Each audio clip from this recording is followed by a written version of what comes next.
Ndabaramukije inshuti bavandimwe aho muherereye mwese mudukurikirana ku biganiro ku makuru umutekano politiki na diplomasi.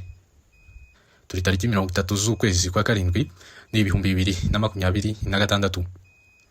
Ku makuru atugezeho aka kanya, umuvugizi wa MRDP Twirwaneho Colonel Rugabo ku butumwa yanyujije kuri Twitter yiwe yavuze ko ingabo za Repubulika Iharanira Demokarasi ya Kongo FARDC n'ingabo z'abarundi na Wazalendo bakomeje gusubira inyuma muri kajagari.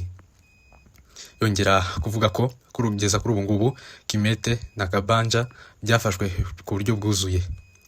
Kuri iyi nkuru ndaje nyirambure mwe hafi y'indangururamajwi zanyu. Kuri andi makuru rero nza kubagezaho n'ubundi umwuka mubi ushobora gututumba hagati ya Leta Zunze Ubumwe za Amerika n'Ubufaransa nyuma y'uko Paris yanenze Washington kuba yarafatanyije n'Uburusiya, Korea ya Ruguru n'ibindi bihugu birindwi byarwanyije icyemezo cyo kongera manda y'imyaka 4 Volodymyr ushinzwe uburenganzira bwa muntu muri Ironi. Ndaje nyibagezeyo nayo turebere hamwe icyo Ubufaransa na Leta Zunze Ubumwe za Amerika ziri gupfa bitewe n'uyu mugabo wongerewe manda. Muri hafi y'indangururamajwi zanyu. Kandi makuru rero nza kubagezaho n'ubundi ku mashusho yakikikanye kuri internet ndetse no ku masosho media agiye atandukanye. Abarwanyi ba Wazalendo barasaba ko bazitabira ibiganiro bizakurikiraho by'ubwiyunge n'ubwumvikane bizahuza impande zitandukanye muri Repubulika Iharanira Demokarasi ya Kongo. Bavuga ko uruhare bagize mu kugarura ndetse no kurwanya imitwe yitwaje intwaro bibemerera ko nabo bashobora kwitabira bino biganiro. Muranyumera rero inshuti zanjye mbashimire cyane mwebwe mudukurikirana kuri Dr Prince TV, mwebwe mwakoze sabone ndetse nongera gushishikariza namwe mutarakora sabone cyangwa subscribe kwihutira kuyikora kugira ngo mujye mubona ibiganiro byacu tugenda dutambutsa umunsi ku wundi. Ndaramutsa abantu bari ahantu hagiye hatandukanye cyane abari muri East Africa, turaramutsa abari muri Uganda, abari muri Kenya, abari mu Rwanda, abari muri Kongo ndetse n'abari mu Burundi. Cyane cyane abantu baherereye i Murenge turabaramukije cyane tubabwira ngo nimugire amahoro. Muranyemera twihutishe nkuko nubundi nari nabibabwiye. Muranyemera twinjire ku ngingo yacu ya mbere nabatangarije tuyisesengure turebe uko byifashe kugeza kuri ubu ngubu. Rero biravugwa ko hari uduce MRDP Twirwaneho ifatanyije na M23 baba bongeye kwigarurira. Ni mu ntambara bahuriyemo n'ingabo za Repubulika Iharanira Demokarasi ya Kongo ndetse n'ingabo z'abarundi zifatanyije na Wazalendo ndetse na FDLR. Kugeza kuri ubu ngubu rero Gipupu niyo yafashwe ku buryo bwuzuye, ariko bari kugenda bagura utundi duce tugiye dutandukanye hano muri territoire ya Fizi. Amakuru atugezeho aka kanya ni kuri Twitter y'umuvugizi n'ubundi wa MRDP Twirwaneho Afande Rugabo. Ubwe yitangarije ko kugeza kuri ubu ngubu uduce twa Kimete na Kabanja byamaze gufatwa, byabohojwe kuri ubu biri mu maboko y'ingabo za MRDP Twirwaneho. Byangumbyutse ko aka gace ka Kabanja ni umudugudu cyangwa umuhana uri muri Fizi kegereye neza Kimete. Nukuvuga ngo kano gace ka Kabanja kegeranye neza na Kimete, bikaba biri hano muri territoire ya Fizi. Aka gace ka Kitumba ni agace kari mu majyepfo ya Fizi, niho gaherereye kandi gakorwaho n'izindi ndetse n'izindi nzira zihuza utwo duce turi duherereye hano mu gace kari muri Fizi. Nukuvuga ngo kano gace ka Kitumba kari mu duce turi strategique cyangwa se duhuza utundi duce duherereye hano muri Fizi. Kugeza kuri ubu ngubu nako kaba kagiye gubohorwa n'ingabo za MRDP Twirwaneho. Kugeza kuri ubu rero ingabo za Repubulika Iharanira Demokarasi ya Kongo n'ingabo z'abarundi ubu bari guhungira Ikatumba na Mirimba. Kugeza kuri ubu ngubu munsi na Rurimba. Kugeza aya masaha tuvugana ingabo zatsinzwe za Repubulika Iharanira Demokarasi ya Kongo ndetse n'ingabo z'abarundi bose berekeje mu bice bya Rurimba ndetse n'Imirimba, nibo bari kuhungira ubu ngubu. Intambara rero yari ikomeye cyane dore ko bakubiswe bariruka bakwira imishwaro basiga ibikoresho, basiga abarwanyi babo bapfuye. Kugeza maginga aya ngaya tuvugana birakomeye cyane kandi intambara yakomeje gufata indi ntera dore ko MLDP twirwaneho yakomeye cyane noneho kugeza kuri ubu iri gukubita nta kintu iri gusiga inyuma. Ku nkuru dukomeje gukurura ku kibuga cy'imirwano kugeza ubu ngubu ni ibikoresho byinshi cyane bimaze gufatwa byambuwe ingabo za leta ndetse n'ingabo z'abarundi. N'ubundi uko bisanzwe MLDP twirwaneho ndetse na AFC nta muterankunga bafite ubaha ibikoresho ahubwo bo babikura mu ngabo za leta, dore ko iyo barwanye nabo n'ubundi birirukanka bagasiga ibikoresho byinshi bigafasha ingabo za MLDP twirwaneho kubifata. Twagiye tubona mu minsi yashize amadrone yagiye yigarurirwa na leta ndetse na MLDP twirwaneho, imbunda zikomeye za machine gun ndetse n'ibifaru. Kugeza kuri ubu abasirikare ba Kongo baba basize. Ubu ngubu rero intambara yerekeje muri Mirimba ndetse no kururirimba. Kugeza kuri ubu niho abarwanyi ba Repubulika Iharanira Demokarasi ya Kongo bari kwerekeza. Kimete ni agace kari muri teritwari ya Fizi kari hafi neza y'ibindi bice nabyo byabashe kwigarurirwa, nako kari mu mazi abira ndetse bivuga ko nako kigaruriwe na MLDP twirwaneho. Kugeza kuri ubu ngubu Afande Rugabo yashoje avuga ko harakabaho twirwaneho ikomeza kurindira abaturage umutekano ndetse no gukomeza kwigarura uduce dutandukanye mu kubohora abanyekongo ingoyi ya Repubulika Iharanira Demokarasi ya Kongo cyangwa se ingoyi ya Gisegeti bashizweho kugeza kuri ubu ngubu. Muranyemerera rero aya makuru n'ubundi ndakomeza nyabakurikiranire gatanu ku kandi turebere hamwe uko byifashe ndetse hariya mu ntara ya Kivu y'Amajyepfo. Ku makuru yacakurikira ndaza kugana mu ntara ya Kivu y'Amajyaruguru turebere naho uko byifashe. Ku nkuru yacu ya kabiri nabagejejeho mu ngingo z'ingenzi naho bivugwa ko ubu ngubu Leta Zunze Ubumwe za Amerika ndetse n'Ubufaransa rurambikanye. Ni nyuma yaho rero ambasaderi w'Ubufaransa muri Loni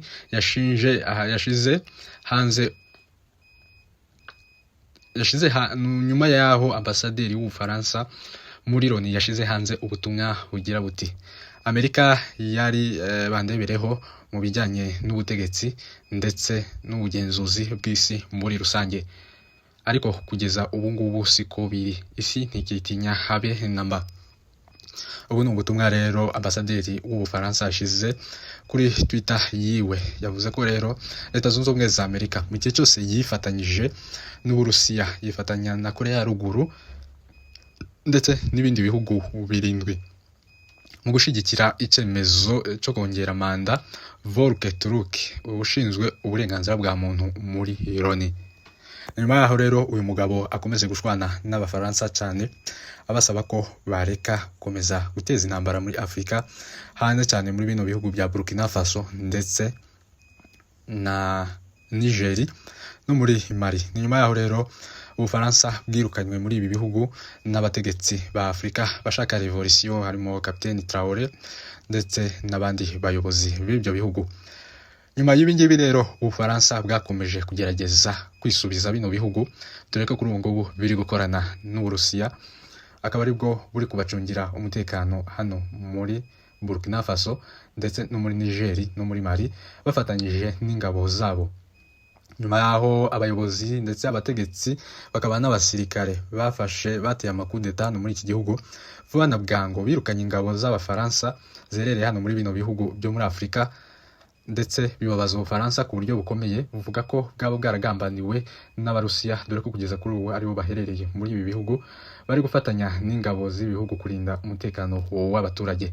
Kugeza ubu rero byose byakorwaga n'Abafaransa, bakanashinjwa ko bazanaga imitwe yitwaje intwaro igakomeza guhungabanya umutekano muri biriya bihugu. Kugeza kuri ubu ngubu rero iki cyemezo Loni yafashe ndetse n'Abarusiya bafatanyije n'Abanyamerika na Korea ya Ruguru n'ibi bihugu birindwi byababaje Ubufaransa ku buryo bukomeye, dore ko uyu mugabo yabuzengereje kandi abubwiza ukuri kweruye ku ntambara ibera hano muri Afrika. Volker Turk ndagira ngo mbibutse ko ni komiseri w'umukuru muri Loni ushinzwe uburenganzira bwa muntu, Union High Commissioner for Human Rights, akaba ari umunya Austria. rero yakaniye bikomeye leta y'Ubufaransa, akomeza kuvuga ko rero atazayishigikira habe namba mu ntambara yabo irwana. Ibi byababaje leta zunze ubumwe za Amerika cyane ku buryo bukomeye, ndetse na leta y'Uburusiya byemeza ko uyu nguyu agomba gukomeza kuyobora n'ubundi hano muri Loni. Ku yandi makuru yacu rero n'ubundi ngiye gusorezaho, abarwanyi ba Wazalendo ku butumwa banyujije ku mashusho ndetse no ku masosho media agiye atandukanye, bwagaragaje ko aba barwanyi ba Wazalendo bakomeje bazitabira ibiganiro bizakurikiraho by'ubwiyunge. Ni nyuma y'ubwiyunge n'ubwiyunge bizahuza impande zitandukanye muri Repubulika Iharanira Demokarasi ya Kongo.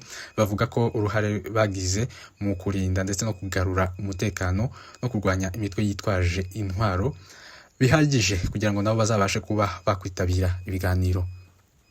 Ku butumwa rero banyujije kuri Twitter yabo kugeza ubu ngubu, bavuze ko bashobora kuba nabo bakwitabira ubu butumire ndetse n'ibiganiro bizahuza impande zose muri Repubulika Iharanira Demokarasi ya Kongo. Abarwanyi bumvikanye bigamba bavuga ko bari mu bagize uruhare rukomeye mu kugarura umutekano muri Repubulika Iharanira Demokarasi ya Kongo. Kugeza kuri ubu ngubu abasesenguzi ibyo twibaza, ese aba barwanyi bakontorwa nande, baba munsi yande?